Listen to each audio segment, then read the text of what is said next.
2025 मसीह मिथुन राशि कौन फलाफल रोच आग देखा ग्रह स्थिति।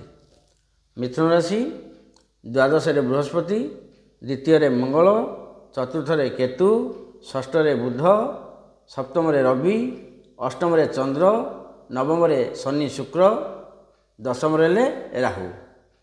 18 मे पर राहु आसवे कुंभ को, केतु जीवे सिंह, तृतीय हो केतु, नवम हो राहु।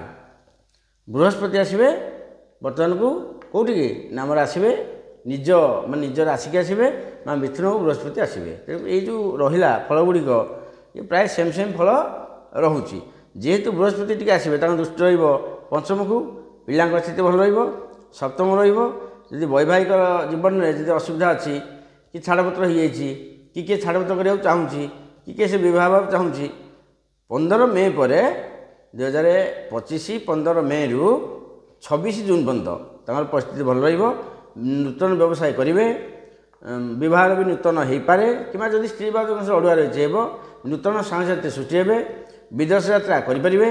ये टे विलम्ब ना भाग्य शनि अच्छा बर्तमान भाग्यस्थान शनि शुक्र अच्छा बढ़िया जोग सृष्टि होती।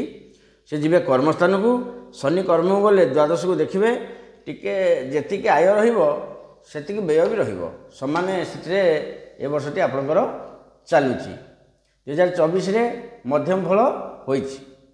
आसंता जानुआरी अगस्ट स्वास्थ्यगत समस्या टिके पाद थंडाजनित बाधा, एक्सीडेंट भय एवं आर्थिक स्थिति मध्यम बिका किणा जोग अच्छी।